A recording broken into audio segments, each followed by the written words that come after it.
Hey there, this is the One Boom, and in my last video we talked about developer intention versus exploits versus meta. All of those topics were touched on, and it kind of ended in a pretty hot take if you haven't seen it.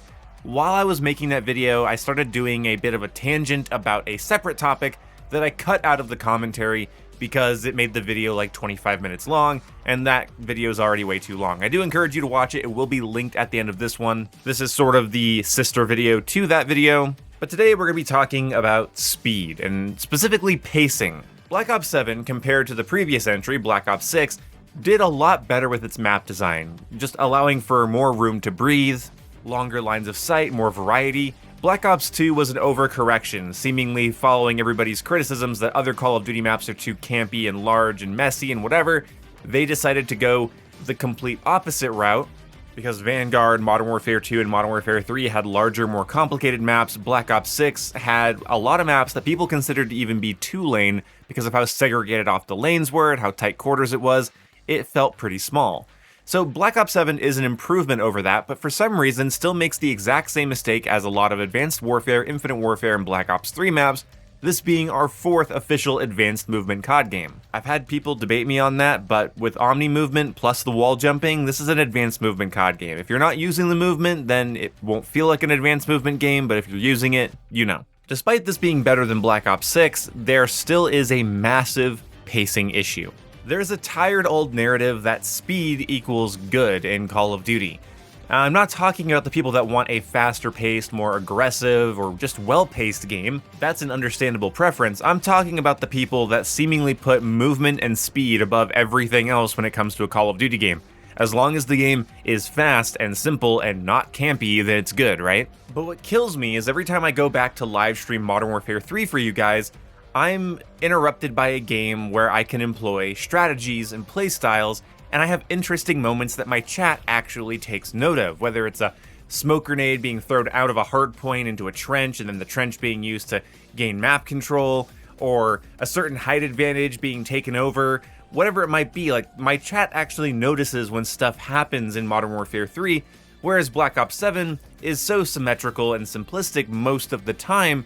Most people really only take note of your gameplay if you jump off two walls and land a quick kill. So that's issue number one, a lack of strategy. When your maps are simplistic and 3-lane, with each lane sort of being a corridor with a lot of cover on it, it actually doesn't really encourage you to move as much as you might think. Just because it's smaller and faster paced doesn't mean it's actually encouraging you to move or to make any actual decisions or strategies. Now, this is different in 4v4 ranked and competitive compared to 6v6. 6v6 crowds these maps just enough to make sure that you really can't get away with positioning yourself or flanking. You kind of just have to stare down alleyways or sprint headlong forward. But it's not just the size or the simplicity, it's the lack of gimmicks, it's the lack of weird areas, it's the lack of trenches or insanely high power positions that make the game feel rather stale, and not really providing any sort of passive power position because everything is symmetrically mirrored. They saw the success back in 2012 over at Treyarch when it came to the map Raid, having just symmetrical lanes with cover that faces other cover, and they decided to make that their entire map design philosophy ever since then. You combine that with really fast aim, walking movement speed assault rifles, and you have the dominant long-range AR meta that we have today. Honestly, I had better chances getting long SMG streaks in games like Modern Warfare 2 and 3 and Modern Warfare 2019 and Vanguard, because the maps actually had complexity that I could utilize in close quarters with an SMG, and not just sprinting down glorified hallways into somebody's M15 iron sights. So using any sort of close range, higher recoil weapon just sort of doesn't work in this game's very lane watchy, head glitch watching, fast paced meta. And it's weird, it's sort of a contradiction, and this is why I think it's bad pacing. So strategy aside, now we're talking about pacing. I don't like the way Black Ops 7 flows, especially in certain game modes. The meta in this game is very hug cover and lane watch. The game is not inherently fast-paced regardless of its movement or map size or simplicity. We actually have a fairly campy game here. It's not as bad as Cold War with Cold War's weird zero flinch and crazy good head glitches, but it's close. But the lack of underground areas, trenches, and buildings just not really allowing me to stretch out or flank or get a height advantage over something, Everything being very symmetrical and predictable means you're just likely being pre-aimed anyway. Combine that with all the chest-high walls and head glitch spots, powerful assault rifles and their aim-walking movement speed, like I mentioned before, and you have a game that's incredibly wait-and-see.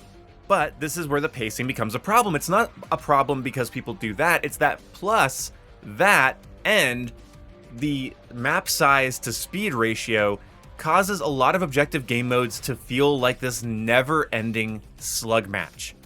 So we're going to be a bit of a boomer in this video. We're going to be talking about Call of Duty games from like 11 plus years ago, okay? Sprinting used to be a resource. Not only that, sprinting was a resource on maps much larger and more complicated than what we're playing on today. This is why I laugh when somebody says a Call of Duty game is too campy or too slow or for casuals.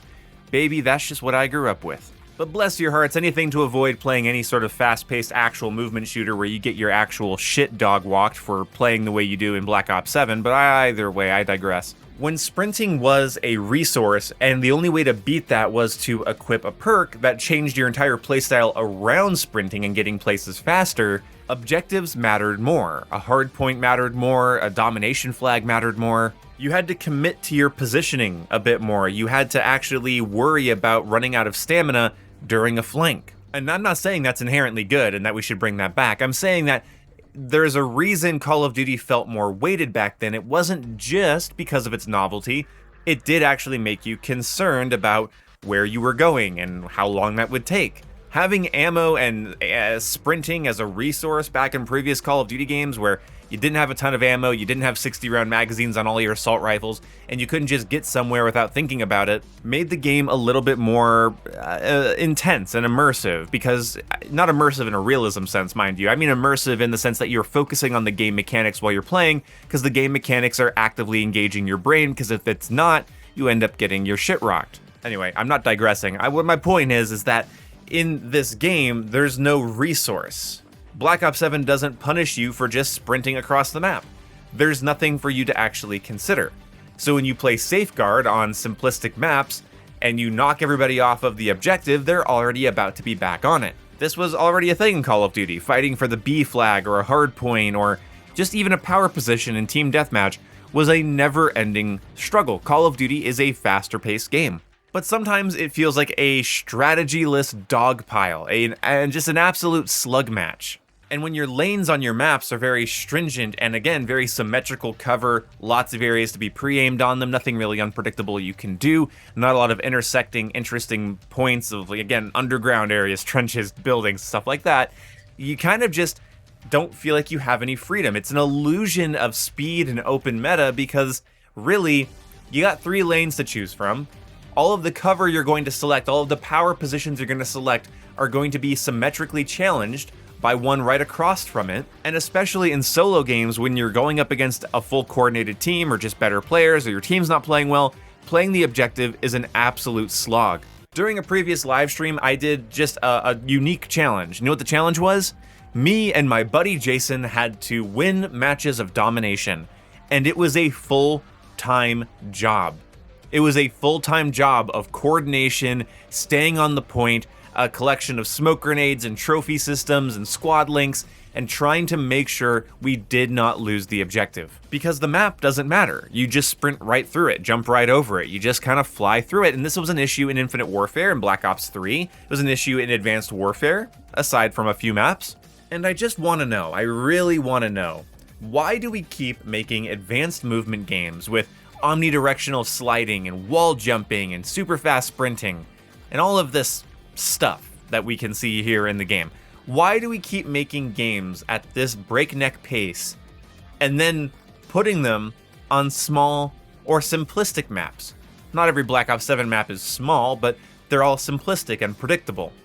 Can we please, for the love of God, get that faster movement, that speedier gameplay on more complex and interesting maps? We kind of got that with Modern Warfare 3. Maps like Derail and Wasteland, Invasion, maps like Karachi that play very Swiss cheese-like, it was fairly well paced because you were fast. You had unlimited sprint, you had tac sprint, you had a lot of different gear and vest options for being even faster, you had attachment options that could make you even faster. You could get your base movement speed up to like 6 meters a second. But the maps had buildings and corridors and hallways, you had trenches and cover and height advantages and places that you can dominate the map from. You had that classic Modern Warfare 2 map design with modern, sliding and tack sprinting and super fast COD movement. But it's a shame that Black Ops 6 and Black Ops 7 are both faster Call of Duty games than Modern Warfare 3, but their maps are both far more simplistic. But yet, so littered in chest-high walls and head-glitchable cover with dominating ARs that sometimes it feels like I'm not supposed to move on it. So I have a map that's not complex or interesting or necessarily fun to control or has any unique or asymmetrical points of interest, but I'm not really supposed to be moving around it all too quickly because we have a serious aim-walking pre-aim meta. And that's partly due to the way the weapons and movement speed are balanced, and it's also partly due to how predictable and symmetrical the maps are. To end this off, this is why I really don't like slums in Black Ops 7, especially without it having capture the flag, although I don't think that would play very well in this game anyway. Slums was interesting in Black Ops 2 because Black Ops 2 is a game where you were slower and clunkier. Black Ops 2 was a game where you had limited sprint, meaning although the layout was simple, that simplicity was something you had to be engaged in order to navigate properly, because sprinting was a resource. When you can just book it from one side of slums to the other and you turn your brain off entirely, or if you're like me, you play with auto sprint so you can activate your slides easier. You push forward on your analog stick and oh, you're halfway through the map. Oh, you're on the other side of the map. Oh, you're now at the statue now. You're at the mechanic shop. You're just sort of around a little too damn quickly. It doesn't feel like there's enough space and distance and variety. I would love to have Black Ops 7's movement on COD 4 MW2 style maps or Black Ops 1 style maps, like the larger, messier ones. Or at least give us some of the Black Ops 2 maps that were kind of interesting in their layouts, like Drone or Turbine. I think honestly my most anticipated map for this game is Yemen. When they bring Yemen in, I really hope it plays well, or at least plays weird, because I need something to break up my play sessions a little bit here. But this is where I'm going to pass the video off to you guys. What do you guys think? What are your favorite maps in Black Ops 7? What are your biggest criticisms about pacing and the meta of the game at the moment? And how do you feel about the people that seemingly put speed and movement above any other form of skill gap or gameplay pacing or mechanic in the franchise at this point? Because I'm kind of concerned that this community is just not capable of thinking before they do something, and so any Call of Duty game comes out with any sort of complicated map or slower movement is just going to be ridiculed because they'd rather turn their brains off, go autopilot, and just shoot shit. That can be fine for a while, but I feel like the series is going to start lacking depth if it isn't already. Anyway, thank you so much for watching. I'll see you when I see you.